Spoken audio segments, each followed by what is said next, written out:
Bonjour, bonjour et merci d'être là. Bon réveil également. Donc nous sommes le lundi 16 avril, une journée placée sous le signe des sciences et du savoir.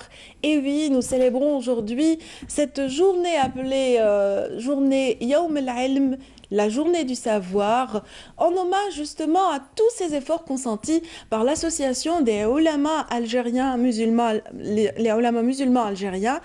C'était à l'effet justement de préserver l'identité algérienne contre l'obscurantisme et l'ignorance à l'heure où le colonialisme justement prônait l'acculturation et l'effacement total de nos repères identitaires. Voilà, aujourd'hui, Yawm al-Ilm, c'est une journée justement qui nous rappelle ces ulama. Donc, et puis, c'est l'occasion justement de revenir sur leur parcours, sur aussi la symbolique de cette journée. Tout d'abord, avec notre correspondant de Constantine, Smaïl Belkhaïdia, qui, avec ses invités, va permettre justement ce retour dans la ville même, le berceau même de Cheikh Abdelhamid, Cheikh Abdelhamid Ibn Badis, justement leader de ce mouvement réformiste musulman algérien. Et puis donc, à cette occasion, nous allons revenir sur le 10e anniversaire du concours Sirta Sciences. Ça se passe justement dans la ville des Ponts et le détail, ce sera tout à l'heure avec Smaïl Belkhaïdia qui sera en direct avec nous. Un autre direct à partir d'Oran également où nous parlerons de jeux. Et puis à partir de ce même plateau, nous aurons l'occasion de recevoir nos invités qui eux aussi, bien sûr, vont participer à cette commémoration avec nous, commémoration du 16 avril. Tout d'abord, d'anciens médersiens. Donc ils sont membres de l'association des anciens médersiens. Ils vont nous parler de cette époque, justement, de ce siècle où ils ont vécu justement les affres de la colonisation, mais aussi cette lutte identitaire, donc déjà menée au début du siècle précédent par leurs aînés de ce mouvement réformiste musulman. Et puis nous aurons aussi l'occasion sur ce même plateau de recevoir de jeunes étudiants, des jeunes étudiants qui activent, qui fédèrent à leur manière également autour de la question de la science et du savoir. Ça se passe à Boumerdès. C'est le club Eureka, donc représenté aujourd'hui par 3 membres parmi les plus dynamiques de cette mouvance estudiantine ô combien sympathique, vous allez voir. Voilà essentiellement, bien sûr, la composante de cette matinale, sans oublier, bien sûr, Mustapha Boufellah, bien sûr, qui revient chaque lundi sur les questions liées aux personnes atteintes d'handicap. Aujourd'hui, il reçoit pour vous et pour nous et pour cette frange fragile de la société une psychomotricienne, également une orthophoniste pour parler de la naissance vraiment toute récente d'une école dédiée aux personnes atteintes d'handicap, en situation de handicap. Voilà un petit peu qui est dit par rapport au sommaire de cette émission. Place tout de suite aux nouvelles du ciel avec Amel Laribi.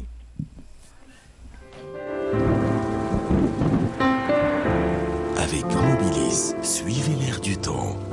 Mobilis, partout, avec vous. Bonjour Amel. Bonjour Nadia.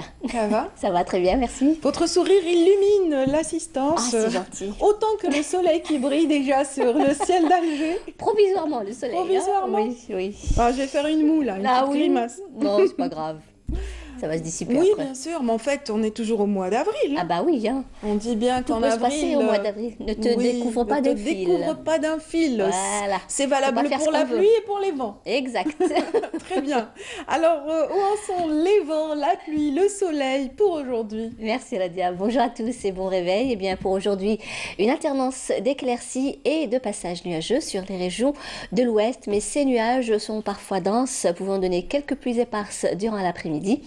Sur le centre, eh bien, le ciel se montrera peu nuageux durant cette matinée, puis deviendra de plus en plus nuageux durant la journée, pouvant donner des pluies, mais en soirée, localement orageuses sur les régions intérieures. À l'est, le ciel restera partiellement voilé, puis passagèrement nuageux durant la journée, puis de plus en plus nuageux en fin d'après-midi, avec des pluies aussi localement orageuses vers les régions intérieures, la moitié sud, excepté quelques passages nuageux en fin de journée sur le nord des oasis, Partout ailleurs, le soleil s'en donnera à cœur joie sur le sud-ouest, la Saoura, le Nord Sahara, le Sahara central, l'extrême sud, le Égard Tassili ainsi que le Sahara oriental. Les températures, quant à elles, plutôt agréables et douces pour la saison, avec toutefois un maximum de 24 degrés du côté de Nahama, 21 à Alger, également Oran, Tlemcen, 20 degrés, Tizi Ouzou, Annaba, 18 Tlemcen, 22 Al Bayad, 19 degrés à Djelfa, au sud 25 du côté de Biskra, 29 Béchar, 28 à Gardaya, 31 Tindouf, Adrar Salah, 28 Tamanrasset, Janet et enfin le maximum toujours à Bodj, Bedi Mourtar et Ingzam avec 39 degrés. Et comme d'habitude, on va faire un petit voyage du côté de l'Europe où le ciel se montrera plutôt nuageux et pluvieux. Du côté de Berne, également Bordeaux, Dublin, Berlin, Prague, Budapest, également Athènes, passagèrement nuageux à Rome ainsi qu'à Varsovie, Copenhague, Paris, Londres, Madrid, Lisbonne, également Rome. Le mercure, quant à lui, affichera 13 degrés à Copenhague, 14 à Londres, 12 à Dublin, 17 Paris, 21 Marseille, également Bucarest, 22 à Budapest, 18 à Prague, Madrid, 17 à Lisbonne, 21 à Marseille et enfin le maximum cette fois-ci à Varsovie avec 24 degrés. Voilà, je vous retrouve tout à l'heure juste après le journal télévisé de midi et d'ici là, très très bonne matinée. Avec Mobilis, suivez l'air du temps. Mobilis, partout avec vous.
Et nous commençons justement la première séquence de ce Bonjour d'Algérie avec de très jeunes étudiants, très dynamiques, très ambitieux.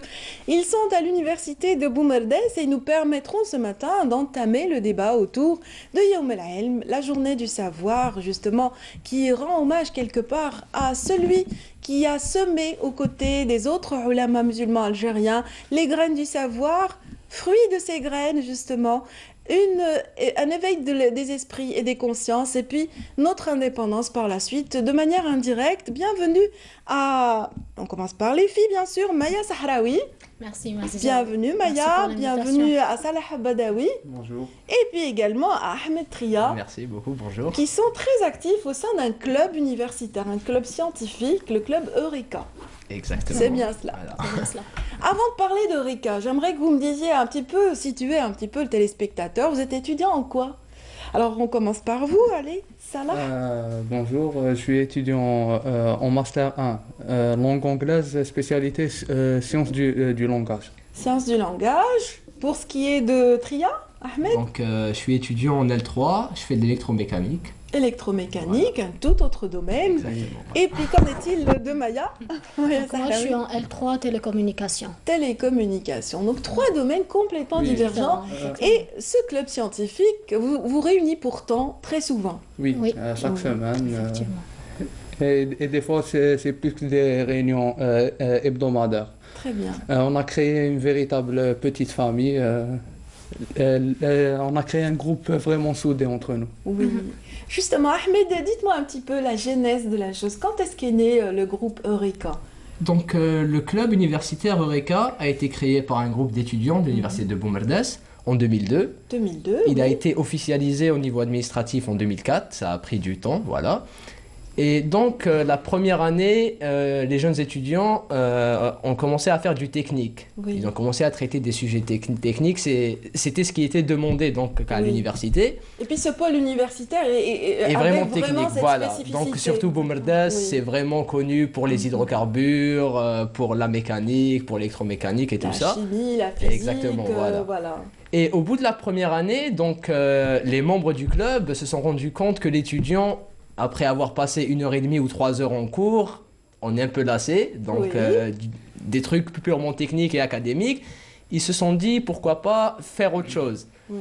Et donc l'année qui a suivi, donc 2005-2006, ils ont commencé à traiter donc des sciences sociales, ils ont parlé de la vie de l'étudiant algérien, donc avec la présence de psychologues, de sociologues, voilà. Et on a vu vraiment que ça intéressait beaucoup plus l'étudiant, voilà, de Boumerdès. Et Est-ce que l'étudiant Maya algérien en général, confirme? Est-ce voilà. que ça continue de vous épanouir autant, de vous apprendre des énormément. choses? Donc, vous avez parlé tout à l'heure de la divergence des Oui. spécialités. Effectivement, c'est des étudiants qui sont de spécialités vraiment différentes. Mais en fait, ce qui nous réunit, c'est l'envie d'apporter un plus à la société algérienne, l'envie de développer ce savoir, de le partager.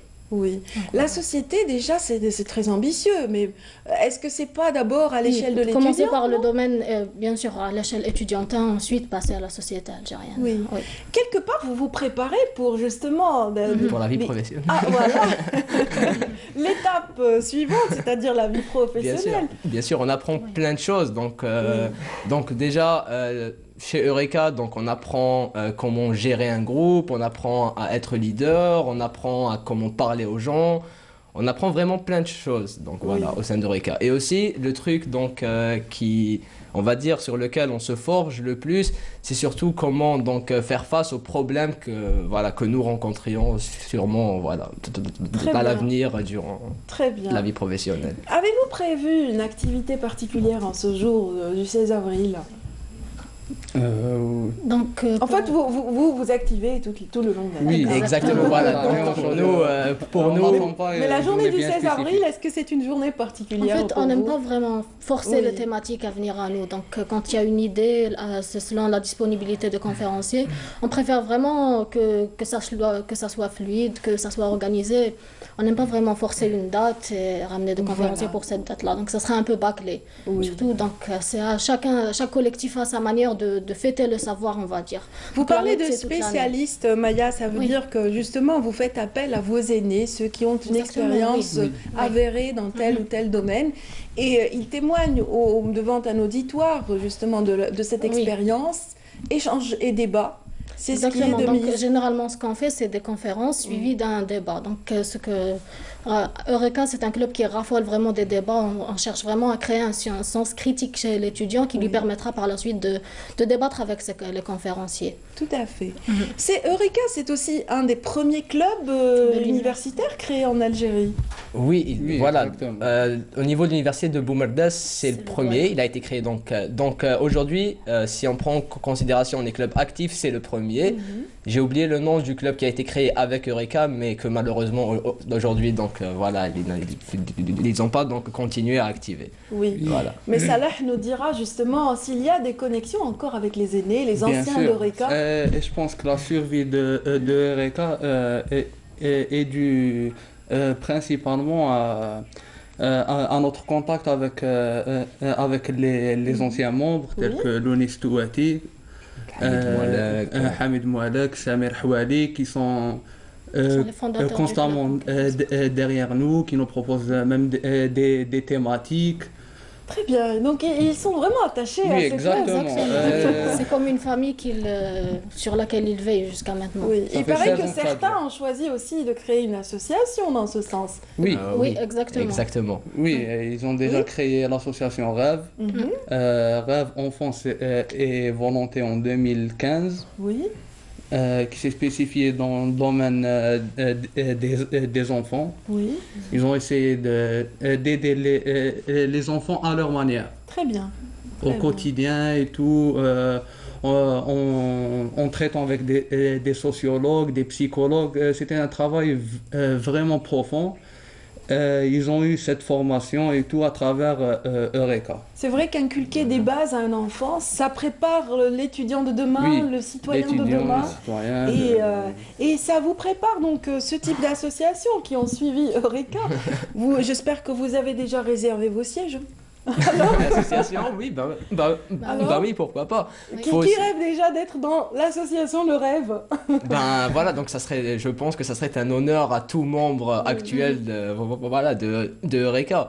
Faut aussi rappeler que donc Eureka a déjà participé aussi à la création d'autres clubs universitaires qui font partie donc d'autres universités, notamment à Tlemcen, à Blida, à Mestranhem. Donc dès qu'on entend un groupe de jeunes comme ça qui veulent activer, qui veulent créer un club, on leur dit voilà, il n'y a pas de problème, donc on va vous passer des conseils. Très bien. Voilà. En tout cas, vous venez de citer les autres universités, les autres pôles universitaires. C'est dire qu'il y a des ponts qui se dressent entre vous en tant Oui. que club, etc., Oui. en tant qu'universitaire. Et il y a aussi des espaces de compétition auxquels vous prenez part, hein, Maya? Pour les espaces de compétition, oui, effectivement, on a pris part à certains web days, à certaines T-Start. Donc, c'est des conférences, c'est des compétitions sur le domaine de l'entrepreneuriat. C'est d'ailleurs à travers ce genre d'événements qu'on a tissé des liens avec les autres universités, parce que c'est un regroupement des universités c'est des étudiants qui viennent des 48 wilayas. Le Web Day, donc, c'est toujours lié à la technologie, un petit peu Exactement, l'été, oui, c'est bien c'est- ça? Oui. Voilà, donc, La donc création des startups aussi, Oui. qui se faisaient malheureusement maintenant. Il n'y en a plus des Web Days, mais c'était à travers toute l'Algérie. Oui. À Ouergla, à Constantine, à Tlemcen, à Oran, à Béjaïa. Il faut dire qu'il y a eu création d'un incubateur donc, qui a peut-être absorbé un peu plus cet aspect. Donc qui regroupe, qui est un Oui, peu, exactement. qui est fédérateur de toutes ces idées. Exactement, Oui. qui faisait l'intermédiaire entre les clubs et tout afin de structurer tout ça. Très bien, très bien. C'était- Parlez-nous un petit peu justement. Vous venez de citer le Web Days, les Web Days et l'autre type de compétition auquel vous avez pris part déjà. D'ailleurs, le Eureka était le premier club scientifique ayant organisé une T-Start ici en Algérie. Donc, T-Start. T-Start. Très bien. Donc, c'est un peu comme les Web Days. Ça se fait sur 2 jours. C'est une conférence où on est censé créer en fait, on est censé créer un prototype de société, Oui. écrire le business plan, imaginer donc tout ce qui vient après la création de la société. C'est pour inciter un peu les étudiants à se mettre au domaine de l'entrepreneuriat. Donc c'était vraiment dans les débuts de la création du club, c'était récent. C'était un domaine qui venait vraiment de se créer ici en Algérie. Oui. Voilà. Mais ce qui est sûr, c'est que vous avez toujours votre place parmi les leaders et les premiers lors de compétitions. Est-ce que c'est vrai ou non? Ça, c'est les informations que j'ai eues, aller dans ce sens. Vous êtes brillant dans voilà, cette donc, ce club. Bon, tout d'abord, je trouve que le classement donc, dans ce genre de compétition n'importe peu. Parce que le plus important, comme a dit Maya, c'est de tisser des liens entre étudiants de différentes wilayas. Donc de participer à des événements pareils ensemble. Puis après, bien sûr, donc pour pimenter un peu la compétition, on va dire qu'il y a un classement et Eureka donc a toujours eu sa place. Je sais pas, dans le top 5, on va dire. Donc voilà, dans le c'est pas podium mal. aussi. Dans le voilà, podium des aussi. compétitions, voilà. Ah, mais il est Voilà. content, il en est fier, je vois le sourire.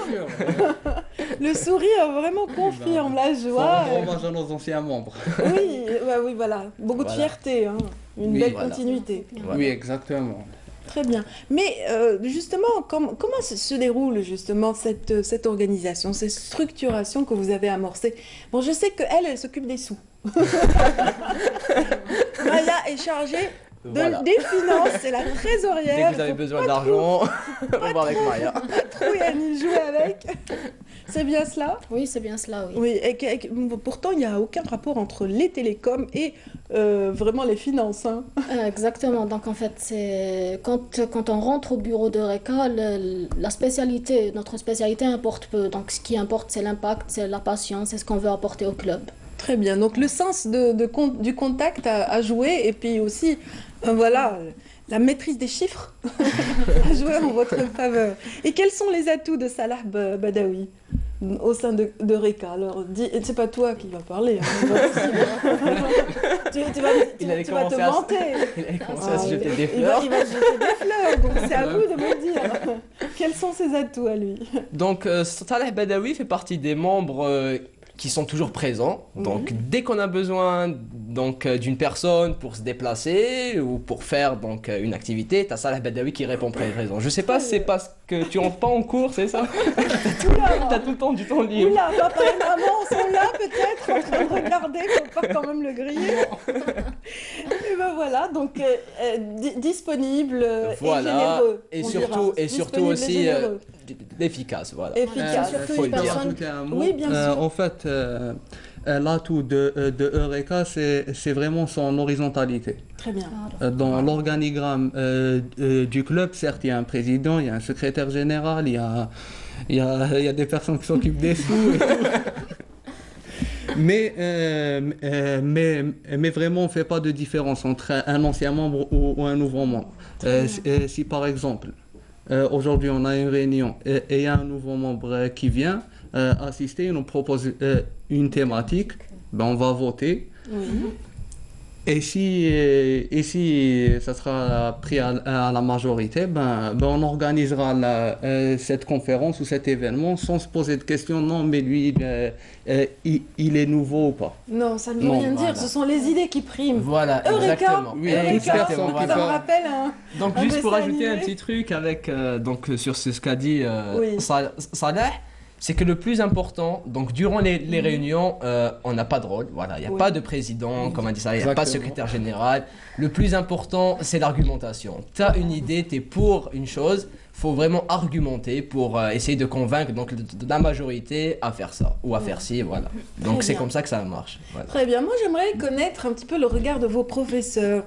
Comment regardent-ils? Comment y a-t-il un lien entre justement ce qui se fait à un niveau supérieur au niveau justement sûr. de la prise en charge académique et puis ce que vous offrez comme activité? Est-ce qu'il y a quelque chose, un lien?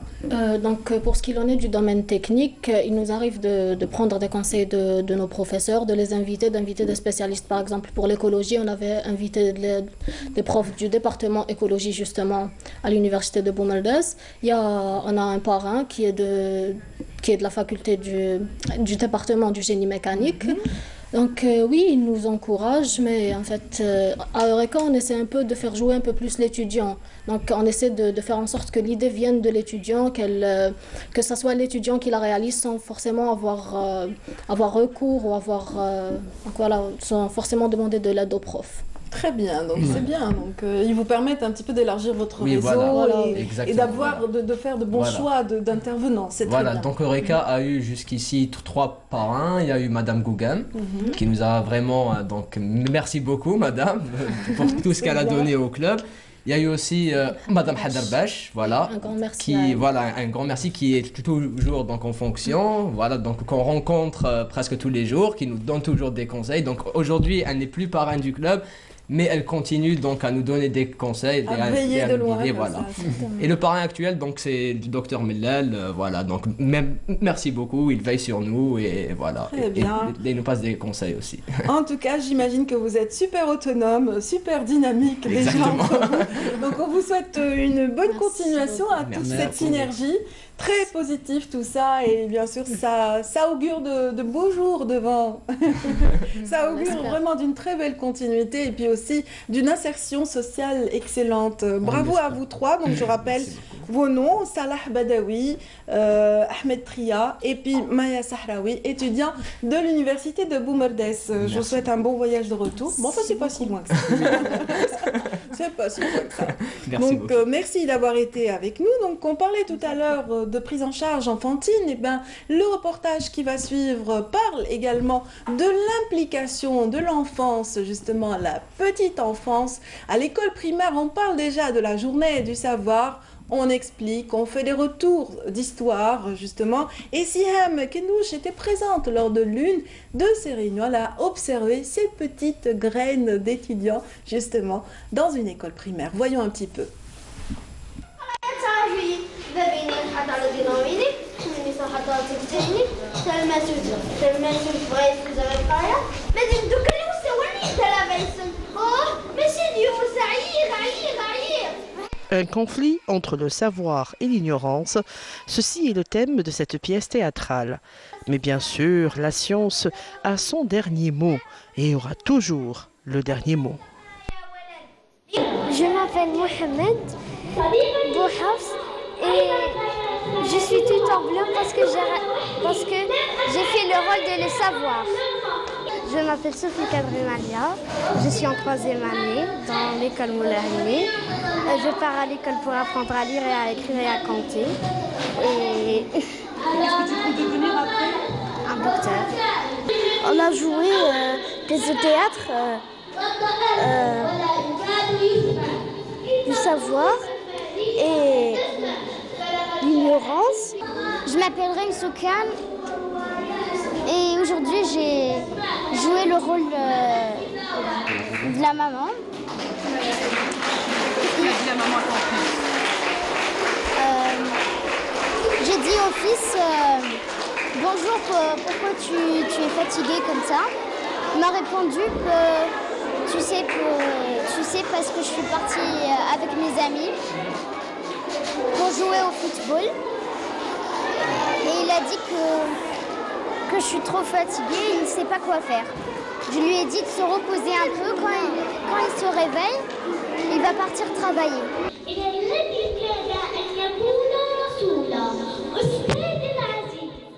Ya Mouallimi, une récitation présentée en chœur par les élèves de première année, habillés tous en noir et blanc pour un avenir en couleurs, hissant très haut les couleurs du pays. Chaque année, on vient, si vous voulez, chaque contingent ramène sa touche personnelle et c'est ce qui nous ranime, c'est ce qui nous fait vivre finalement. Et c'est chaque année un renouvellement très apprécié de tous. Au niveau de notre circonscription, les écoles célèbrent régulièrement les fêtes religieuses et nationales, surtout aujourd'hui, la journée du savoir.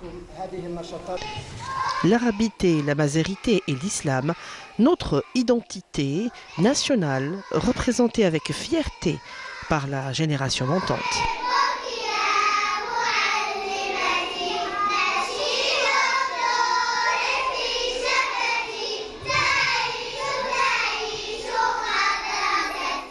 Mon Dieu, comme elles sont mignonnes. Et puis tout de suite, sans transition aucune, nous allons, voilà, on retrouve tout de suite Moustapha Boufella. Voilà. Cherchez la phrase ça du vous coup. rappelle C'est la votre cravate jeunesse. qui m'inhibe. C'est la cravate qui m'inhibe, Moustapha. Elle est belle, ma cravate. Elle est très belle. Ah, Elle il vous faut va bien bien. changer, non? Autant que les petites bretelles, j'aime bien le détail. Oui, vous inquiétez pas, je vais pas faire ça, on m'assure. Pourquoi pas? Moi j'adore, c'est très sympa ça. Oui. Ça va? Ça va et vous? Bien, alhamdoulilah. Ça va, vous avez passé un bon week-end sous la pluie? Sous la pluie, effectivement. Ça m'a rappelé le film, un ancien film avec une comédie musicale qui s'appelait Je chante sous la pluie. Dancing in the Rain. Voilà. Tout à fait, avec Frank Sinatra. Non, il y avait avec pas Gene Frank, Kelly. Gene Kelly comme danseur. Voilà, Je me rappelle de ce classique. qui était un chanteur. Bienvenue à vos invités également, Mustafa, Hanan, Wali. Wail et Mansouri Tinhinen. Oui, Tinhinen. Voilà, je vous laisse le soin de les présenter. Vous vous rappelez, Tinhinen, c'est la princesse Touareg. Oui. Je ramène une princesse aujourd'hui, je crois. Ouais. Enfin, deux princesses, mais il y en a une, c'est Tinhinen. Oh, merci, monsieur. Alors, mademoiselle Tinhinen est psychomotricienne. Très bien. N'est-ce pas? Oui. Hanan Wail, voilà, Wail. Ouais, moi, j'écris toujours Wali, je ne sais pas pourquoi d'ailleurs. C'est la faute à la cravate. Eh ben oui, mais vous, c'est la faute à votre collier alors. Oh, non, c'est la faute à la cravate. Mais en tout cas, c'est vrai que vous parliez de princesses. Pour moi, elles sont vraiment très nobles, ces demoiselles qui sont ici ce matin. Et c'est l'un des premiers. Oui. Pourquoi j'ai choisi ce thème? C'est parce que, pourquoi d'abord je les ai invités, c'est parce que c'est l'un des premiers établissements qui a été créé centre qui a été créé pour les personnes en situation de handicap, autistes, et vous avez une très belle trisomique là-bas. Elle est belle, la petite fille. Merci. Voilà, je lui passe un grand bonjour. Et puis, donc c'est le premier établissement qui ne dépend pas de l'État et qui ne dépend pas d'une association. Pourquoi? Parce qu'à partir du 2 avril, la ministre de la Solidarité a déclaré qu'elle ouvrait les centres au privé. Très bien. Donc c'est pour ça que moi j'essaye plus ou moins de trouver des nouveautés pour ma rubrique, des choses nouvelles, etc. Et je suis tombé sur cet établissement, ce centre, qui est très beau, qui est très... Fraîchement créé. Donc, ça fait 2 ans maintenant, je crois, non? Non, on a commencé à exercer depuis l'année 2014, mais là, on a changé d'agrément cette année. Donc, nouvelle adresse, ça fait pratiquement une année. Voilà. Donc, je voudrais savoir comment vous est venue l'idée de créer un établissement pareil? Premièrement, c'est pas mon projet moi toute seule, c'est mon projet moi et ma sœur. Donc, c'est un rêve de 2 étudiantes. Moi en orthophonie et ma sœur en médecine. Donc on était à la recherche d'un projet professionnel, là où on peut toucher les enfants. Ça, c'était le premier point. On a choisi 2 spécialités très proches. Donc psychologie et orthophonie, elle a fait psychiatrie. J'ai commencé à exercer moi à titre cabillaire en recevant les enfants. J'avais des difficultés aussi d'établir un plan thérapeutique multidisciplinaire. Et ma sœur aussi, elle était dans l'État.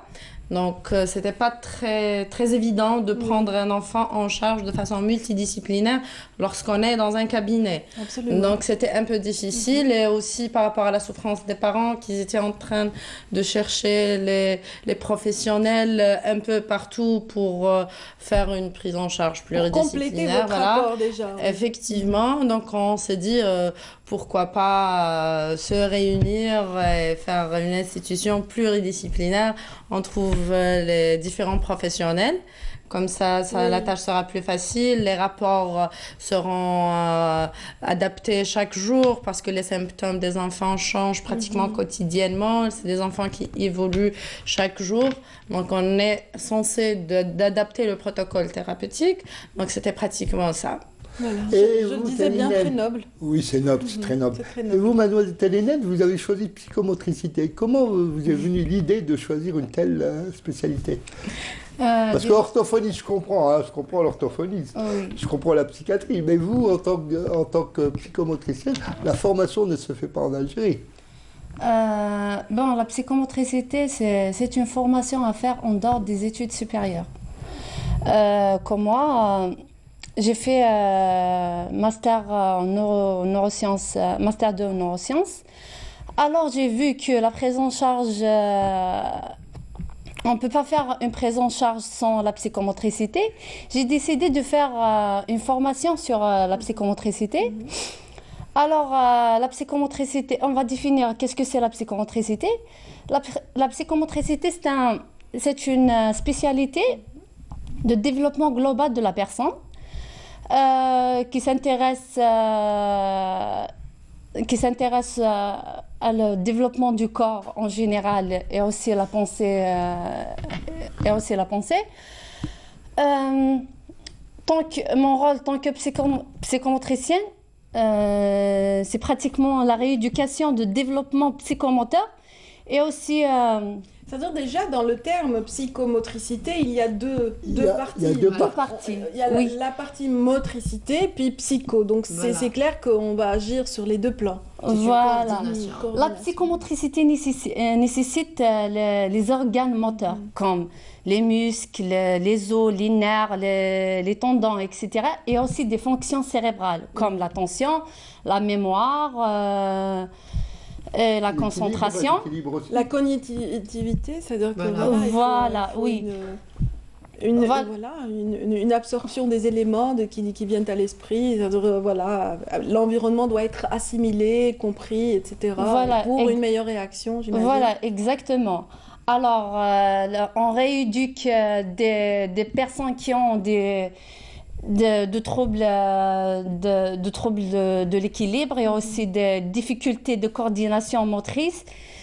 Et aussi résoudre des problèmes de l'attention qu'on trouve généralement chez les autistes. Voilà. Oui. Donc vous travaillez aussi avec la latéralisation, droite-gauche, en haut, en bas, etc., oui. l'équilibre, etc. Oui, vous faites la psychomotricité, de la musicothérapie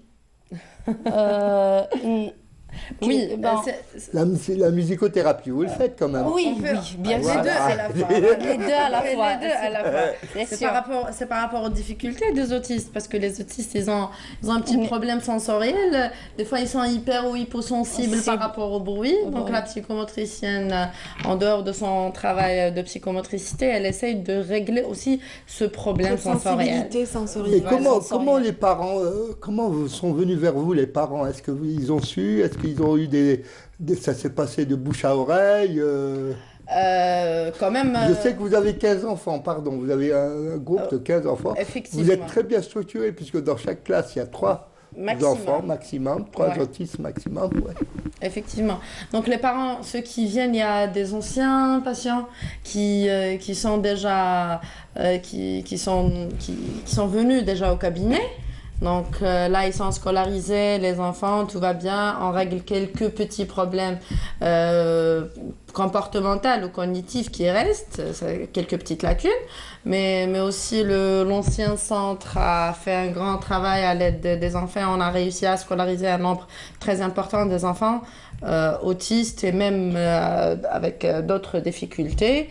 Et là, ça commence à avancer. Mais c'est très dur aussi de convaincre les parents que la prise en charge est pluridisciplinaire. C'est très dur. Parce qu'ils viennent avec l'idée de « je cherche l'orthophoniste ». Oui. Donc, généralement, c'est ça.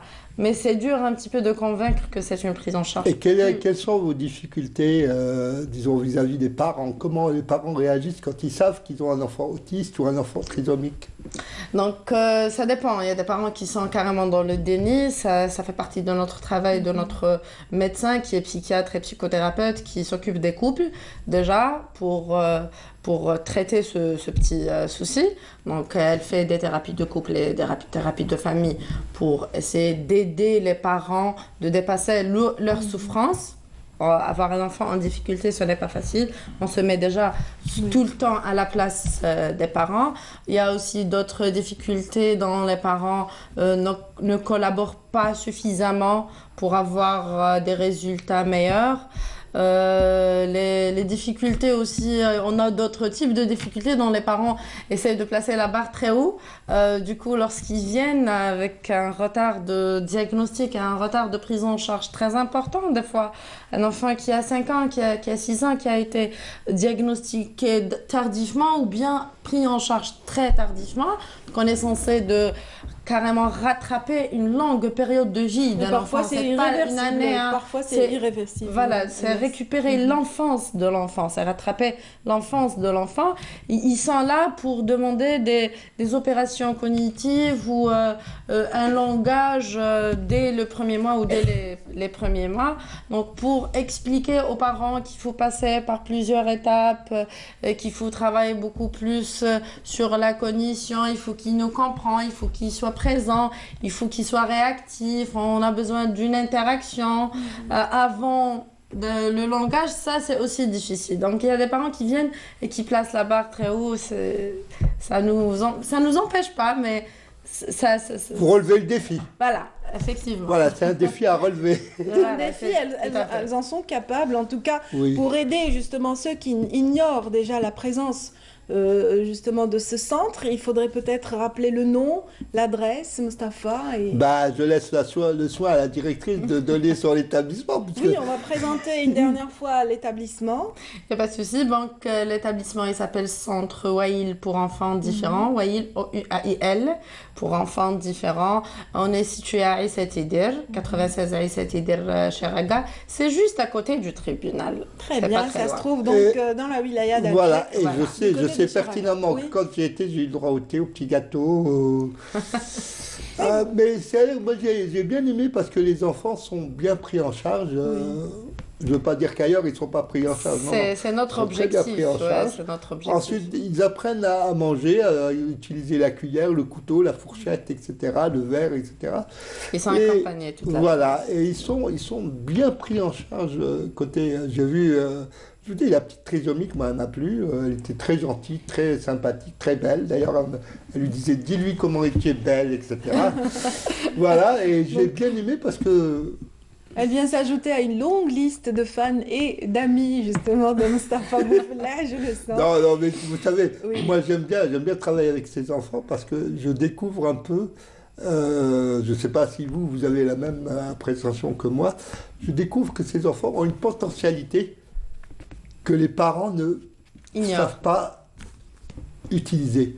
Oui. Et là, c'est à nous de faire découvrir aux parents les potentialités de ces enfants, qu'ils soient autistes, trisomiques ou autre chose. Ça fait partie de notre travail. Donc, j'ai bien apprécié et je crois que c'est ce qu'il faut dans les établissements. Maintenant, ouvert au privé, ça, c'est une autre différence. Vous avez des gens qui sont capables de gérer un centre comme ça, vous avez des gens qui ne sont pas capables de gérer des centres comme ça. C'est le deuxième établissement qu'on reçoit ici sur le plateau, puisqu'on avait reçu le monsieur qui a ouvert un centre de psychomotricité. Tout à fait, du côté de Hedra. Celui de Ouled-Fayet. Ouled-Fayet plutôt, donc, oui. Et donc, ça commence comme ça au fur et à mesure. Ce sont des gens qu'il faut leur tirer le chapeau. En tout cas, ce sont des pionniers et voilà, tout pionnier mérite hommage. Merci à vous, donc, Hanan Wael, psycho-orthophoniste et puis directrice de ce centre, justement, centre privé pour handicapés. Merci également à Mansouri Tinhinen, qui est avec vous et qui, elle, est psychomotricienne. Je rappelle qu'elle a un Master 2 en orthophonie. Hein. Oui, également. Oui, elle a un Master 2 en orthophonie. Et elle a fait des formations en psychomotricité. C'est son choix, c'est comme une option dans le domaine. Oui, voilà. Absolument. Oui. Ça dénote un petit peu aussi d'une grande volonté et d'une grande volonté à servir ceux qui en ont besoin. C'est c'est des enfants qui ont besoin d'une prise en charge de main à main. Oui. C'est pas un travail qui se fait derrière le bureau. Il faut être en contact direct avec l'enfant pour pouvoir réussir la prise en charge. Ils ont de belles tenues bleues. D'ailleurs, je croyais que c'était dans une clinique avec des petits sabots. Mais ce qui est bien, c'est que les enfants, quand ils apprennent à enlever leurs chaussures, à mettre d'autres chaussures pour l'école. Oui. Et ça, c'est formidable. C'est excellent. Voilà. Merci Mustapha. Merci. À votre service. Je vous souhaite une excellente journée. Je ne vous ai pas collé aujourd'hui. Non, pas beaucoup. C'est la faute à la cravate, je reviens encore. Oui, moi j'étais... D'ailleurs, c'est beau ce que vous portez comme pendentif. Merci Mustapha. En tout cas, un autre collègue aime beaucoup les bretelles. Il est à Constantine actuellement. On va tout de suite entrer en contact avec lui. Il s'agit de Smaïl Belkaidia, que nous saluons tout de suite à partir de la ville des Ponts. Aujourd'hui, il va revenir sur cette journée du savoir à partir du berceau même, donc de la ville natale de Cheikh Abdelhamid Ibn Badis. Donc cette journée doit justement ce choix à la date de décès de Cheikh Allama Ibn Badis. C'est donc normal que nous commémorions cette journée, la journée du savoir, à partir de la ville natale de Ibn Badis, Constantine. Donc, notre collègue et correspondant de Canal Algérie à partir de Constantine, Smaïn, est en ligne. Bonjour. Bonjour. Bonjour Radia, je vous salue on sait tous que vous êtes originaire de Constantine, vous avez une affection particulière pour cette ville. Et vous savez aussi que Constantine, c'est la ville du savoir par excellence, avec Abdelhamid Ibn Badis, mais aussi par tous les ulémas qui sont passés ici, par la ville des Ponts, la ville de la science aussi. Et c'est pour ça que le 16 avril est une journée particulière, non pas seulement pour les Constantinois, mais pour toute l'Algérie, parce que la science n'est pas un vain mot. Et on va essayer d'en parler tout au long de ce duplex, Radia, n'est-ce pas? Preuve avec vos invités également, Smaïn. Donc, on vous écoute. Merci bien. Alors, j'ai le plaisir d'accueillir ce matin Rima Moussar, qui fait partie de l'association Sirius d'astronomie. Alors, pourquoi on ne va pas parler d'astronomie aujourd'hui, même si on va essayer un peu de donner le volet large des activités de cette association scientifique, mais beaucoup plus de ce concours qui est qui fête son 10e anniversaire et qui est un concours unique en Algérie, puisque eh bien, l'association s'est donnée il y a 10 ans, eh bien, avec une idée qui est venue comme ça, ben, s'est donné comme objectif eh bien, les lauréats de ce concours, d'organiser un concours et puis de permettre aux lauréats de faire un voyage scientifique. Voilà, je résume à peu près ce que c'est le concours Sirta Science. Voilà. Tout à fait, bonjour et merci, le plaisir est pour moi. Oui, exactement. Donc, l'association Sirius d'astronomie organise depuis maintenant 10 ans, depuis 2008, le concours Sirta Science qui est destiné aux lycéens, aux élèves de lycée de Constantine, à travers les 60 lycées, on va dire, de Constantine. Les premiers de chaque lycée, 12 de chaque lycée, 4 de chaque niveau, première, deuxième et troisième année. Et selon les moyennes du premier trimestre, de leur premier trimestre, ils sont choisis pour passer le concours Sirta Science. Sur la base des bulletins, des résultats. Il faut préciser que c'est les méritants, ce n'est pas seulement... Exactement, c'est les premiers. Donc c'est un concours des premiers. Et on choisit les 3 premiers. Il se déroule en deux tranches. La première, c'est des éliminatoires, on va dire. Exactement. Donc 600 étudiants, 600 élèves dans le premier tour et 60 dans le deuxième. Et au final, on choisit les 3 premiers de chaque niveau pour un... Comment est fait le choix? Il faut expliquer qu'il y a un concours, vous leur faites passer un petit examen. Voilà. Exactement, les 2 tours, c'est environ 20 questions entre QCS, questions à réponse simple, et croc, questions à réponse courte. Et les meilleures réponses sont choisies, le premier de chaque niveau. Et les 3 premiers, les 3 lauréats n'ont pas n'importe quelle... Ce n'est pas n'importe quelle récompense. Si vous voulez, la récompense, on va essayer d'en parler. Après, même si, quand même, depuis 10 ans, on a vu 9 voyages extraordinaires. Je sais qu'ils ont fait un voyage en Chine, ils ont fait un voyage, ils ont fait même un voyage à la NASA pour voir les moyens d'observation du ciel. Il y a une des facilités de la NASA, oui, c'est vrai. Voilà, très bien. Donc, on va voir ce qui s'est passé il y a 2 jours au Palais de la Culture Melk Haddad, où se sont déroulées les péripéties de cet examen qui a fait à la fin 3 heureux. Je vous propose de suivre le sujet de notre ami Mohamed Zmouli.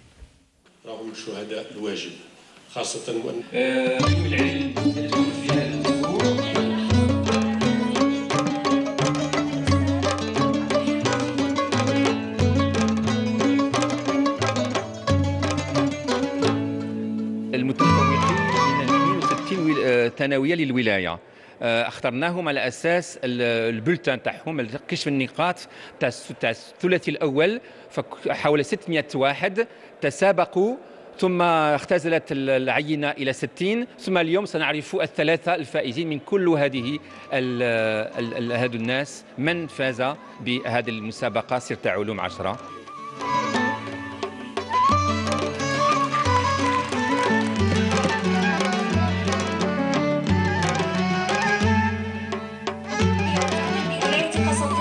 ومدير منظمة المجاهدين الرحلات العلمية ما هي سياحية فقط، هي علمية، وبالتالي تجمع بين الخيرين، مهمة جدا بالنسبة للشباب. هذه تجربة تبقى لحياتي كامل، جامي ننساها، وإن شاء الله نجاحات أخرى في المستقبل. شعور لا يوصف، ما أقدرش نوصفه، فرحة عارمة وما أدراك ما فرحة العلم. أتمنى أن تكون هذه المبادرة الصغيرة من ولاية قسنطينة أن تكبر وتزدهر وتنمو إلى أن تصبح عالمية.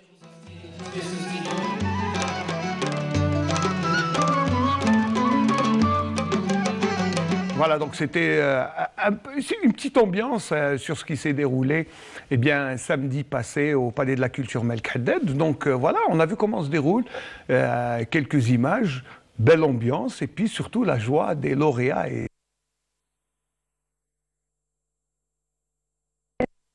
Le 16 avril pour récompenser les lauréats. Tout à fait normal. Oui. Ouais. Journée de la science obligatoirement et depuis 10 ans, hein, ça c'est... Alors, cette année, quel est le voyage Alors cette année, les 3 chanceux vont bénéficier d'un séjour scientifique en Pologne sur les pas du père de l'astronomie, Copernic. Copernic, oui, bien sûr. Donc ils vont aller, pas que pour voir des stations bien sûr d'observation, mais ils vont voir l'histoire à peu près de Copernic. Je pense qu'il y a un musée là-bas à la mémoire de Copernic qu'ils vont visiter, puis c'est toujours bien. Mais avant, alors on parle de cette année, c'est Copernic en Pologne, mais avant je sais qu'il y a eu un voyage en Chine, je sais qu'il y a eu un voyage en Hollande, oui, je crois, en 2008. En 2008, il y a eu Ils ont été en ESA. Oui, en Allemagne et en Hollande, du côté d'Amsterdam. En 2009, ils ont été voir l'éclipse totale du 22 juillet 2009. C'est la plus longue du siècle. Voilà, oui. Ils ont été chanceux. Chanceux, exactement. En 2010, le 3e concours, ils ont été en Sud-Afrique pour voir le grand télescope. C'est le plus grand télescope, voilà. Le SALT. En 2011, le 4e, ils ont été au GTC. C'est le grand télescope des Canaries. C'est le plus grand au monde. Ah d'accord. Donc ils ont fait quand même des voyages. Oui. C'est ce qui motive un peu les lycéens qui maintenant ont pris l'habitude de prendre part à ce concours. Oui, on attend impatiemment le concours Sciences. On attend le février. Il se déroule en général en février. On attend en février impatiemment. On fait ce qu'on peut pour être dans les 4 premiers de son niveau et pour pouvoir participer. Et les questions ne portent pas uniquement sur l'astronomie, les questions pour les lauréats. Culture générale, ils portent sur tout. En 2012, ils ont été... en 2012. Bon, mais c'est pas grave, hein, on sait qu'ils ont fait des périples scientifiques à travers la planète. Oui. C'est une dizaine de... Ils ont été au Japon. Au Japon. Je sais qu'ils ont vu des pays différents. Oui, en Suisse, en Hollande. Et à chaque fois, c'était pour voir des centres d'observation. Bon, cette année, c'est Copernic. C'est vrai qu'aussi, il ne faut pas oublier que Sirius est une association d'astronomie. Et chaque année, c'est à peu près, voilà, chaque année au mois d'avril, pour célébrer à leur manière. Voilà. Donc, c'est une association. Il faut d'abord rendre à César ce qui appartient à César, le grand mérite du professeur Mimouni qui est là, cheval de bataille, il est là, il n'arrête pas, infatigable, on le salue. On sait qu'il est à Oran, c'est pour ça qu'il est absent aujourd'hui du plateau, mais on l'a vu parler, mais quand même infatigable Mimouni. Hein. Oui, on le salue par l'occasion.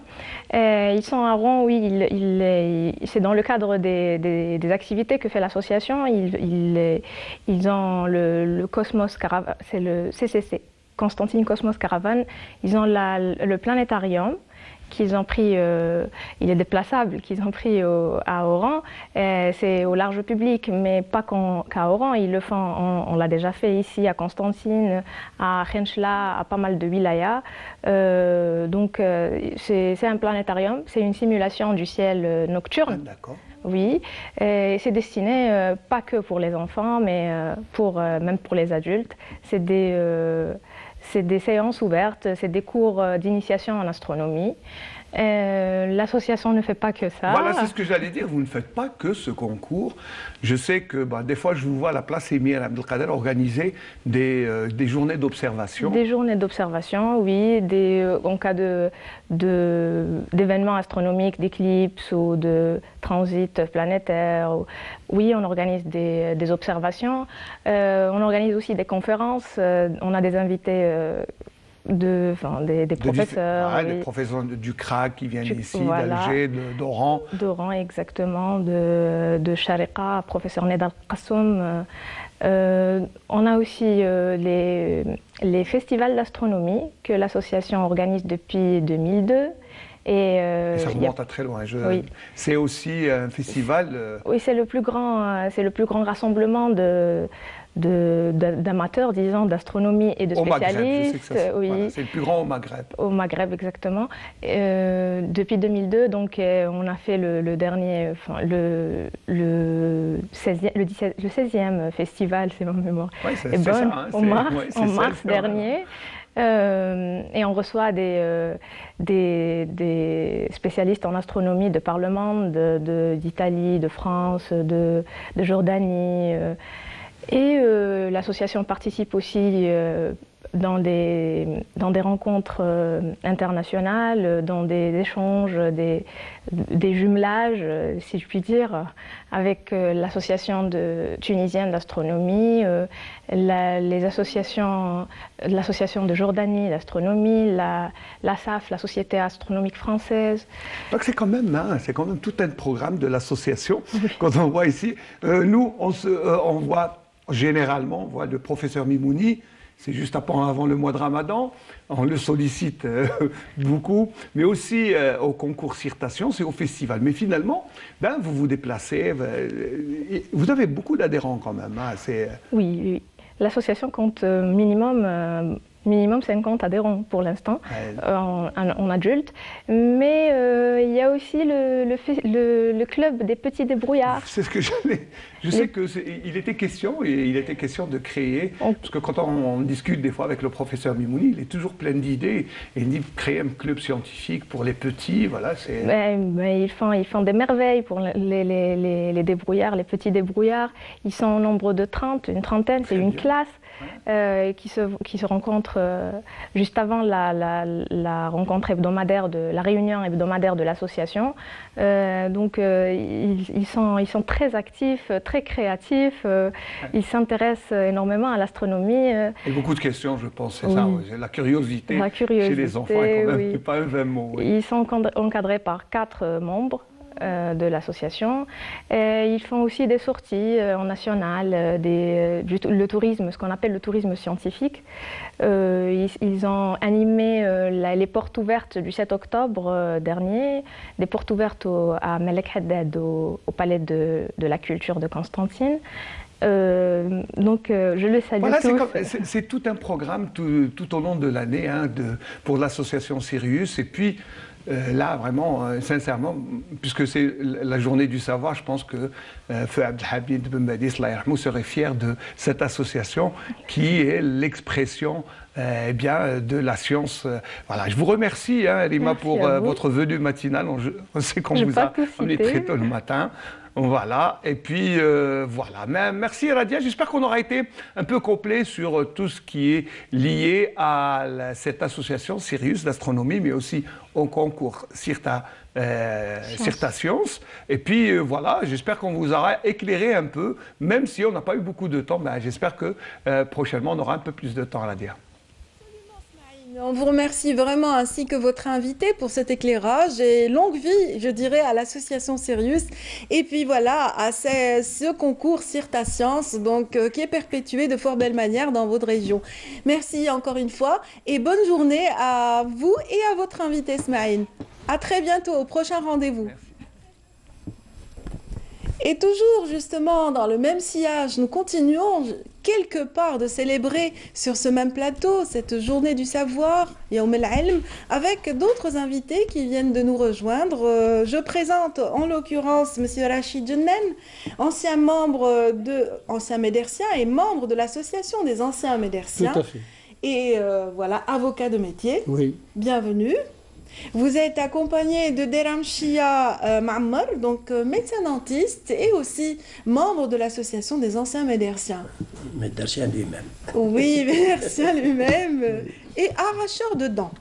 Voilà, non, davantage maintenant on fait de la dentisterie esthétique. Absolument, absolument. C'est tout un art actuellement, justement, le dentaire. Ouais. C'est très, voilà. C'est au fait de la technologie également. Oui. Et vous êtes constitué donc avec d'autres membres de l'association, donc en groupe, pour commémorer, ou plutôt pour perpétuer la mémoire de cette institution, je dirais la Médersa.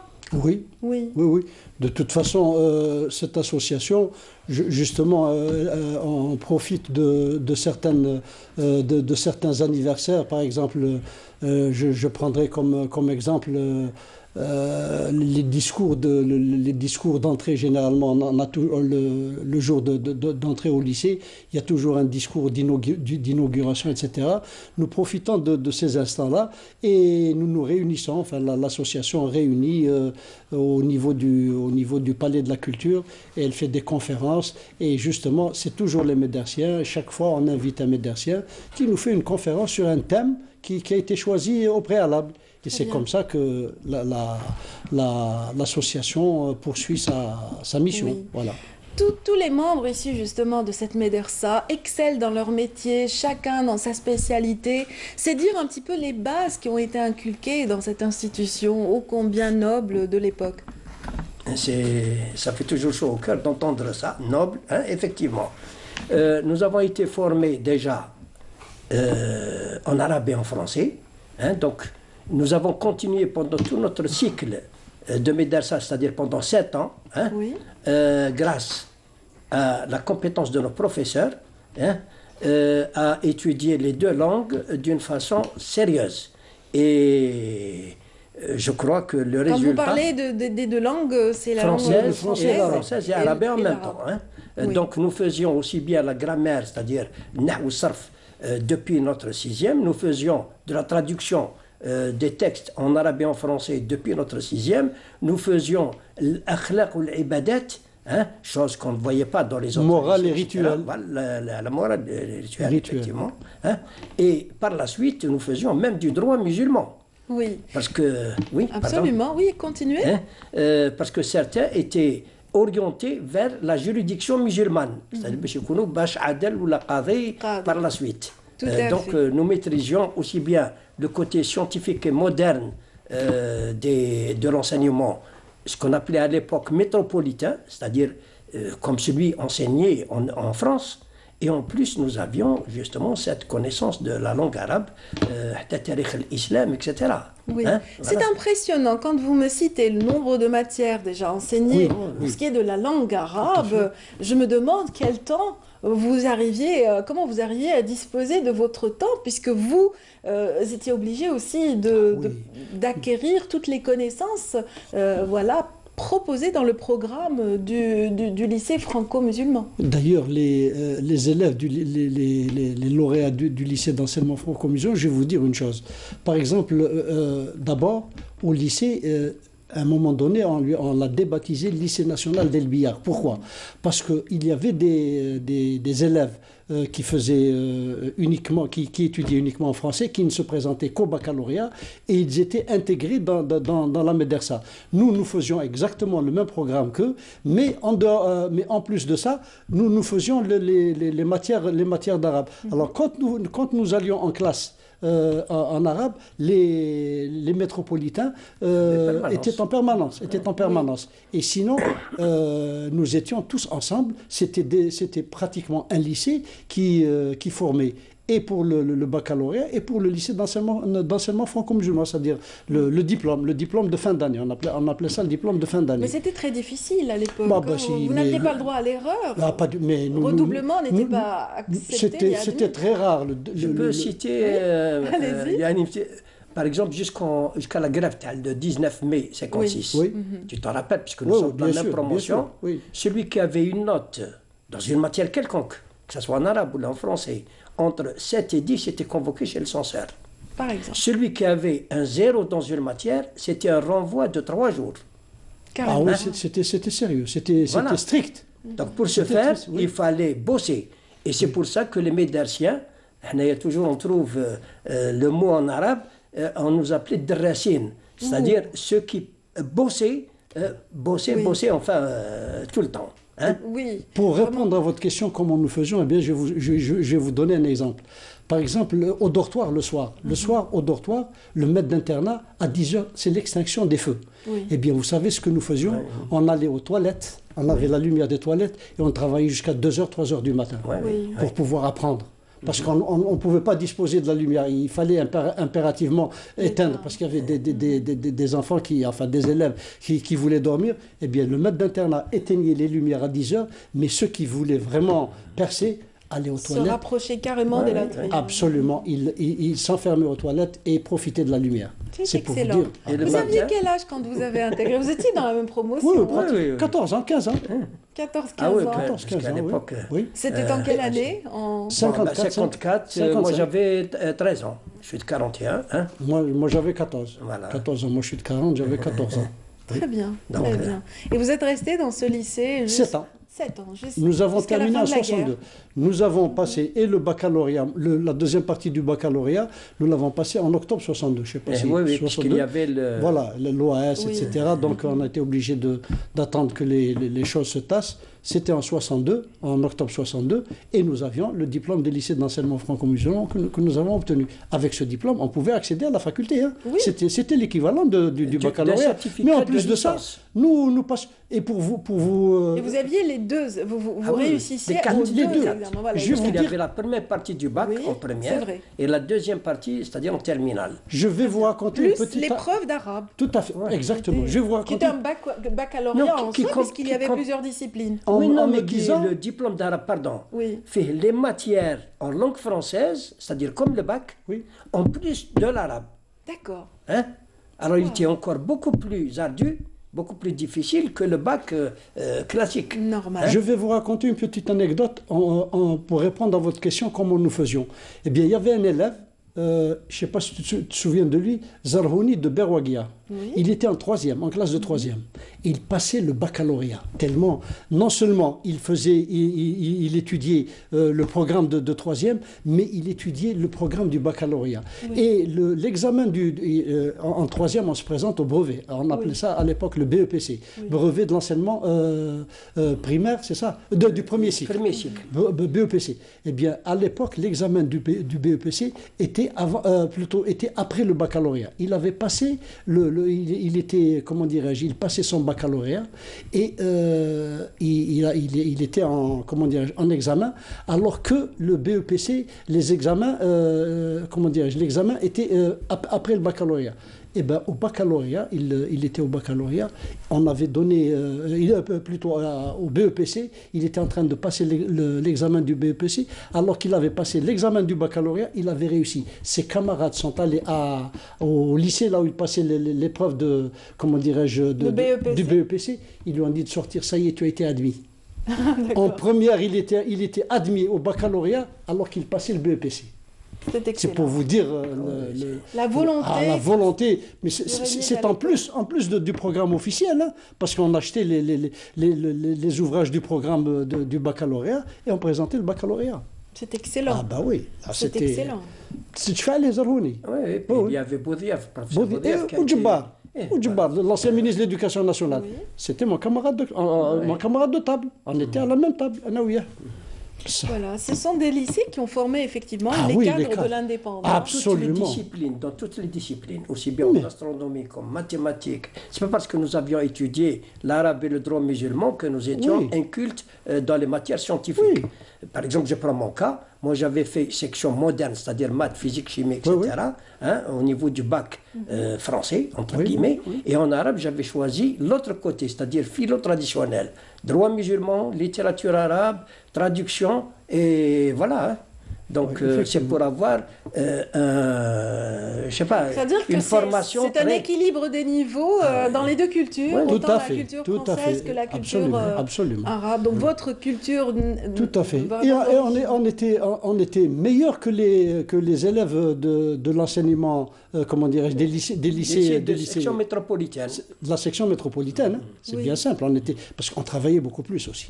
On travaillait beaucoup plus. J'imagine que vous sacrifiez vos... Il n'y a pas de mystère. Quand on travaille, on réussit. Absolument. Il n'y a pas de mystère.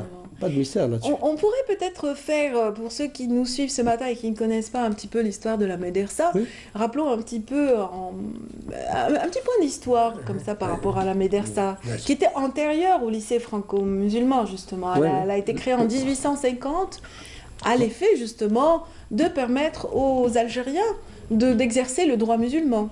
C'est ça, mais à l'époque, c'était spécifique. On formait, si vous voulez, on formait des, comment dirais-je, des gens qui étaient destinés à la fonction, soit de cadi, soit d'interprète judiciaire. Vous voyez, parce qu'il y avait beaucoup plus de matière de droit, notamment de droit musulman, mais par la suite, ça a évolué. On a introduit les matières scientifiques, etc. Et le programme s'est élargi, si bien que les élèves passaient exactement les mêmes examens que les autres élèves des lycées, le BEPC, le baccalauréat, les deux parties du baccalauréat, et oui. Voilà. Mais à l'origine, donc à la genèse justement de cette médersa, en 1850, les Français avaient assimilé quelque chose, c'est-à-dire qu'ils avaient compris que les Algériens ne pouvaient aucunement être soumis au droit français, donc j'ouvre à la parenthèse. juridiction française. Très succinctement, je dresserai un tableau synoptique de la situation, je pense qu'il me donnera raison. La France avait considéré la langue arabe comme une langue étrangère. Donc, on ne pouvait pas, enfin les autochtones, les Algériens de l'époque ne pouvaient pas apprendre leur langue. Oui. Donc c'était, par exemple, l'anglais 1 heure ou 2 heures par semaine, ce qui était très peu. Mais ils se sont rendus compte que finalement, pour mieux s'accaparer la mentalité de l'Algérien, il fallait c'est-à-dire un trait d'union entre ceux qui gouvernent et la population. Et pour ce faire, elle a donc permis à certains qui avaient accédé à des études de section métropolitaine, c'est-à-dire avoir le brevet, etc., le bac, d'étudier l'arabe comme, entre guillemets, le Moyen-Orient, c'est-à-dire le véritable, du début jusqu'à la fin. Ce n'est pas superficiellement. Pour avoir une même mise avec ce qu'ils appelaient ces gens-là, pour pouvoir avoir une même mise sur la population. Or, qu'est-ce qu'on dit en arabe? Kullu lisan bi insan. C'est-à-dire quand on apprend quelque chose, on la maîtrise mieux et on discerne mieux.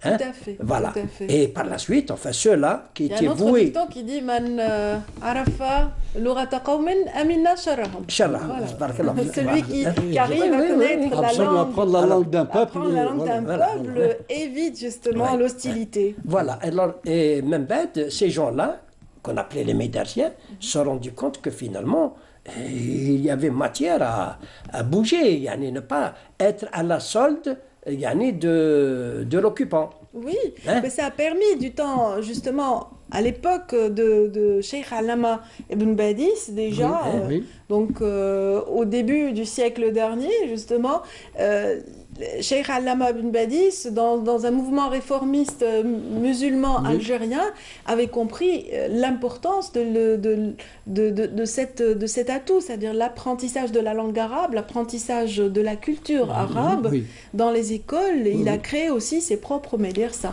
Moi, j'ai été un élève de l'école de Cheikh Ben Badis à Ténès, d'où je suis natif, Dar el-Monsif. On allait à 6 h du matin.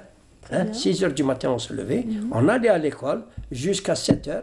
L'école communale était de 8 h à 11 h.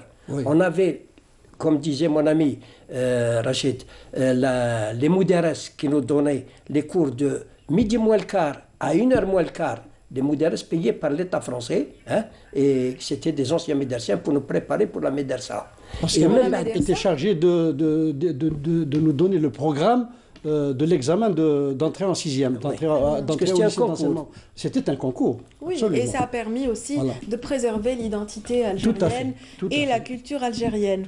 C'est vraiment passionnant quand même de revivre cette époque avec vous, messieurs. Donc, Monsieur Rachid Djennan, membre de l'association des anciens médersins, ainsi que Monsieur Dramchi Amammar. Donc, ce fut un plaisir de revisiter l'histoire. Le plaisir est partagé. Mais bon, bien sûr, moi je terminerai sur une question à chacun d'entre vous, mais brièvement, si vous pouviez me situer votre meilleur souvenir de cette époque et le regard que vous portez sur la continuité aujourd'hui. Meilleur souvenir, vous savez, il y en a beaucoup. Non seulement beaucoup, mais c'est pratiquement toute la scolarité. C'est un souvenir, c'est des souvenirs impérissables. Impérissables. Et je vais vous dire une chose, très souvent, quand je me lève le matin, il m'arrive très souvent de me remémorer 4-5 vers en arabe, hein, les vers de poètes en arabe qu'on a appris au lycée, évidemment avec le temps qu'on a oublié. Mais tellement c'était ancré dans notre mémoire, de temps en temps, je vous dis, le matin, je me lève avec 4-5 vers. Oh là là, mais qui nous a appris cette... Allez-y, un petit vers pour nous. Eh bien... لا ماشي هي هذا. لما دعا داعي أبي الأشبال مبشرا بأول الأنجال سعت سباع الأرض والسماء وانتدب الثعلب للتأبين فقال في التعريض بالمسكين لا جعل الله له قرارا عاش حمارا ومضى حمارا. هذه والله العظيم غير un matin je me suis levé tac c'est venu comme ça mais alors et puis il y a pas que ça plusieurs vers. J'imagine l'arabe justement également monsieur Deramchia est encore parfait. Moi par exemple je vais vous dire au niveau de mon activité professionnelle, j'ai eu la chance d'aller faire des études de l'autre côté, etc., des spécialités. Et même j'ai arrêté de faire des laïus, c'était un peu bon, il y en a dans les conférences, dans les congrès. Et je me suis mis à écrire en arabe. Alors, c'est le titre de l'écrit que je n'ai pas terminé. نزهة في رياض الشعر والبيان فيما هو سرد ووصف الأسنان. C'est excellent. Ça, c'est le titre. Et encore, c'est en rapport avec son métier. Mais c'est justement... Et je traduis furtive promenade poétique dans les jardins de la littérature afin de cueillir les magnifiques descriptions de la denture. Par exemple, l'amia في شفتيها حوة العسن وفي اللثاث وفي أنيابها شنب.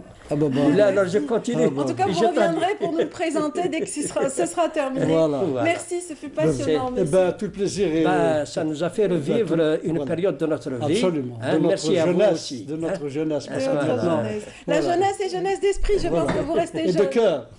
Oui, il faut rester encore jeune, messieurs. Voilà, merci bien. Donc, tout de suite, nous allons mettre le cap sur Oran, Wahran El Bahia, pour retrouver justement la correspondante de Canal Algérie sur place, Iman Mahroug Ras, qui va nous parler d'un tout autre domaine, le jeu. Le jeu aère l'esprit également et permet justement d'accéder au savoir encore plus facilement. Je ne sais pas ce que nous en dira Iman et ses invités ce matin. Bonjour Iman. Bonjour Radia, bonjour à vous tous, chers amis téléspectateurs. Et bien, avant de parler de la première édition du Salon national des sports et loisirs, et bien, c'est avec une grande émotion et tristesse qu'on a appris le décès du célèbre comédien, l'enfant d'Oran, Mohamed Jdid, connu sous le nom de Boudaou. En cette circonstance très douloureuse, et bien, Monsieur Ahmed Ben Sabban et l'ensemble du personnel de la station régionale d'Oran présente toutes les condoléances les plus attristées et les plus sincères à la famille du défunt et prie Dieu l'accueillir en son vaste paradis. Inna lillahi wa inna ilayhi raji'un.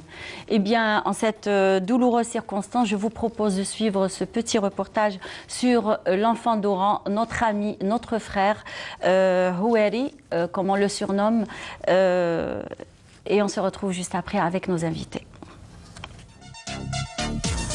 Mohamed Jdid, surnommé Houeri Boudaou, l'un des initiateurs du trio mythique Toulet Al-Amjad et concepteur de la célèbre série comique Trio Al-Amjad, dans laquelle il interpréta le rôle de Houeri. Box. Box.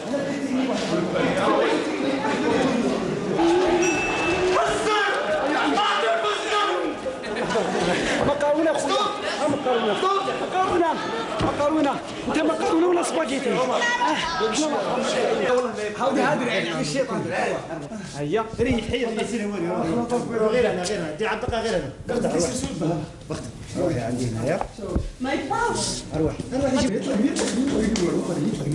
ما تزوج خويا جبتي شعشعونه تزوجها لي هذه افير باغي تعطيها لي يا صاحبي افير راهم يضربوا عليها القلاله صاحبي على الشيطان انا ما نديهاش جيب هذاك الرخا تاع الفاطو اللي جبتها صاحبي شويه كل درعي اصبر معايا هذيك المراه فيها السكنه فيها اللوط وفيها كلش افير هذه اللي جايبها لك مالك عضني من الصبح مزياني مسولي روحي في الكازوره سيدي تخاف انا راه مو كلمتي ثاني كانيش انت انت لازمك على حسب النظره موكلك فيه زعما هذه نقولها لك شوفي.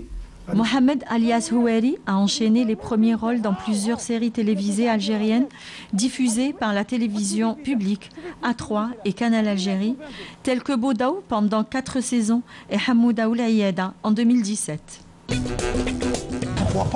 Pourquoi pas ما ردوهاش عيادة عالمية. هذه المعزة والمنظور نلقاها في البيرويات. Qu'est-ce qu'il y a Gina? Elle est malade? Non, elle a perdu Pipo. Oui, pas si Pipo هي. كانت بالك هذه كانت بالك. حقرة هذه ولا كيفاش؟ لا كريمتا تشكيتا. ها دوكا حافظينهم وحمودة ركبوا فوق. Allah yarhamak, chers frères, chers amis, eh bien, on compatit à la douleur de la famille de Houari, Mohamed Jdid. Eh bien, aujourd'hui, nous allons parler de la première édition du Salon national des sports et loisirs qui se tiendra du 2 au 5 mai et bien sûr aussi avec un jeune que nous recevons sur notre plateau, un créateur de site internet, puisqu'on dit le sport et loisirs, eh bien, il y aura toujours des jeux Internet qui sont au programme lors de cette première édition. Eh bien, nous recevons sur notre plateau M. Gharrab Hassan, chargé de communication du Salon des sports et loisirs. Bonjour. Bonjour. Merci d'avoir accepté notre invitation. Merci à vous pour l'invitation. Bonjour à tous les téléspectateurs. Très bien, vous n'êtes pas seul, puisque je l'ai annoncé tout au début. Vous êtes accompagné d'un jeune, Cheikh Hamid, qui est créateur de site internet allotech-dz.com. C'est bon. Bonjour. Bonjour et merci beaucoup pour l'invitation. Donc oui, je suis cofondateur du site allotech-dz.com. Et... Très bien. Merci d'avoir accepté notre invitation. Pardon. Merci pour votre invitation. Alors, Monsieur Gharrab, parlez-nous de la préparation de cette première édition. Alors, la préparation de cette première édition, l'idée du salon a pris le temps de mûrir et la préparation là, elle est, disons, dans la phase finale de préparation. Surtout qu'on est juste à quelques jours avant l'ouverture qui va se tenir le 2 jusqu'au 5 au centre des conventions d'Oran.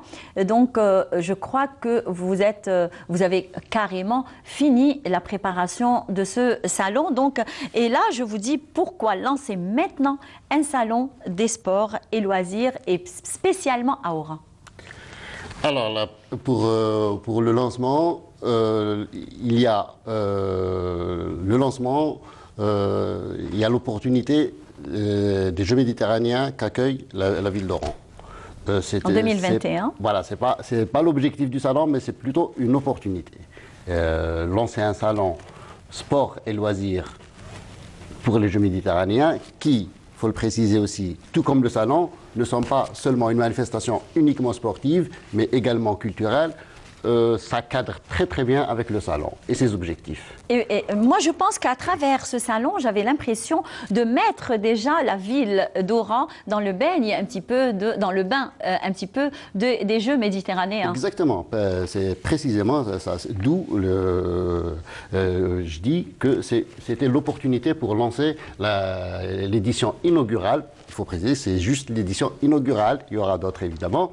L'édition inaugurale, c'est parce que justement, elle s'intègre très très bien avec les Jeux méditerranéens. Alors cette année, du moment que c'est l'édition inaugurale que vous êtes en train de me dire, alors il y aura combien d'exposants prévus lors de cette première édition? Pour cette première édition, le salon attend une centaine d'exposants. La centaine d'exposants se partage, il faut le préciser aussi, entre les exposants pour le sport et les exposants pour les loisirs. Pour le sport, il y aura une vingtaine de fédérations et ligues sportives représentant tous les sports, quasiment tous les sports pratiqués en Algérie, soit sport de salle, sport d'extérieur, sport individuel ou sport collectif, entre athlétisme, escrime, tir, arts martiaux, arts de combat, alpinisme et j'en passe. En plus, parallèlement, à côté, il y aura une bonne cinquantaine d'associations également représentant tout ce qui est activité de loisirs et des hôtels. Et même, il y aura même des gestionnaires justement de lieux dédiés aux loisirs, je crois. Oui, oui, il y aura des représentants de parcs de jeux et de loisirs que nous-mêmes nous avons eu le plaisir de découvrir, que nous ne connaissions même pas. Il y aura des représentants d'hôtels qui assurent dans leurs prestations et services des loisirs pour leurs clients.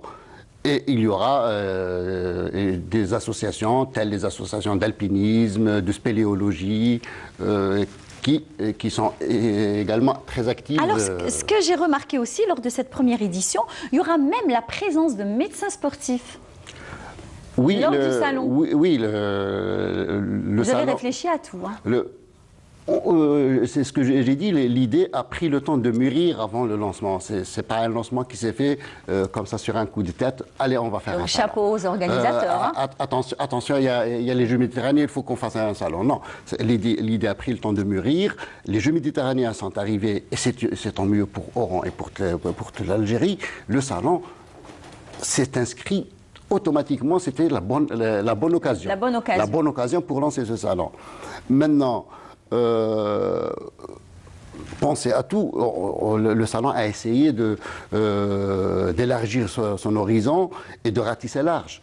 Les sports, maintenant, aujourd'hui, tous les sportifs le disent, le sport n'est pas seulement la pratique, il y a tous les à côté. Il y a l'alimentation, il y a la médecine.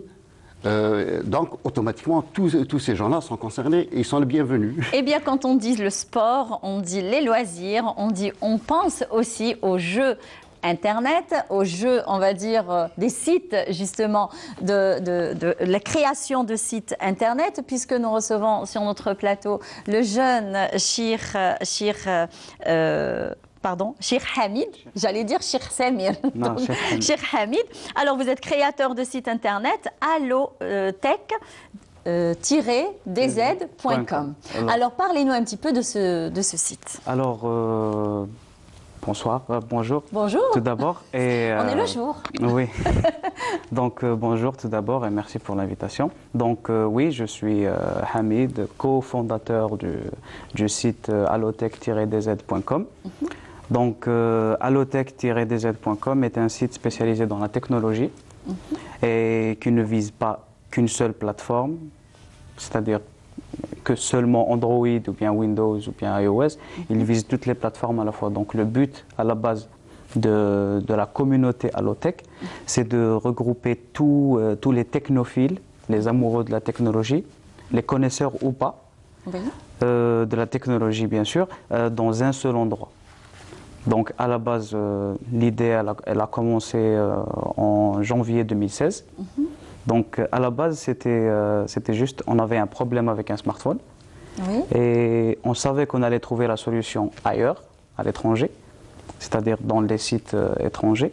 Il y en a des leaders dans le domaine, mais on se demandait pourquoi il n'existe pas en Algérie, pourquoi la culture de la technologie en Algérie est si limitée. Pourquoi on allait voir ailleurs alors que peut-être on a la solution sur place? Voilà, donc la connaissance, on va dire, la culture de la technologie en Algérie, elle est assez limitée et aussi basée sur des clichés, c'est-à-dire elle n'est pas à jour. Donc ça a commencé avec un problème sur un smartphone et ça a fini dans l'idée de créer un endroit où le citoyen algérien il peut trouver la réponse à ces questions, sans partir voir un site étranger ou un forum étranger, en créant un site internet pour le partage de l'actualité technologique, un forum. Et comment fonctionne ce site? De quelle façon il fonctionne? Donc, pour y accéder, qu'est-ce qu'on pourrait faire? Pourquoi déjà? Pourquoi? Donc, pourquoi accéder au site? Le site, il regroupe généralement l'actualité technologique. Oui. On couvre généralement les événements technologiques. On a récemment couvert le sommet africain de la cybersécurité. Oui. Oui. D'ailleurs, on avait reçu dernièrement. C'était un événement très important. On l'a couvert. C'était en live d'ailleurs sur notre page Facebook et sur notre chaîne YouTube aussi. Donc, tout ce qui a un rapport avec la technologie, on est dessus. Et on a des experts dans toutes les plateformes. D'accord. C'est-à-dire on ne vise pas... C'est des experts algériens. Oui, c'est des experts algériens et j'en fais partie. Donc, on est une équipe, on essaie de viser toutes les plateformes, de trouver la réponse à toutes les questions qu'un Algérien peut se poser avec les produits qui sont dans notre marché. Qui sont 100% algériens. Medine Bladi. Pas obligatoirement. Ah bon? C'est-à-dire tous les produits qu'un Algérien peut posséder. Ah, très bien, d'accord. Donc, merci de nous avoir éclairé sur ce site allotech-dz.com. Donc, merci d'avoir accepté notre invitation. Et aussi, on rappelle que la tenue de la première édition du Salon national des sports et loisirs se tiendra au Centre des conventions et ce, à partir du 2 mai, qui s'étalera jusqu'au 5. Eh bien, soyez nombreux et allez-y voir, on va dire, tout le matériel des sports. Certainement, ça va vous intéresser, y compris moi. Voilà. Merci, Monsieur Rarab, d'avoir accepté notre invitation. Merci à vous. Je vous souhaite bon courage. Merci. Et j'espère que vous avez apprécié notre duplex aujourd'hui. Je vous souhaite de passer une bonne journée et à très bientôt. Au revoir. Merci Imen, merci infiniment à votre invité également. Et au nom de l'équipe justement du plateau central qui travaille ce matin, présente sur plateau ce matin, je réitère également nos sincères condoléances à la famille de Mohamed Jdid, alias El Houari Allahi Rahmou, ainsi que l'ensemble de la famille artistique endeuillée aujourd'hui. Adieu l'artiste, inna lillahi wa inna ilayhi raji'un. Merci de nous avoir prêté attention, restez-nous fidèles, on vous retrouvera demain pour le meilleur de l'actualité en matinée dans Bonjour d'Algérie. Jusque-là, passez une excellente journée.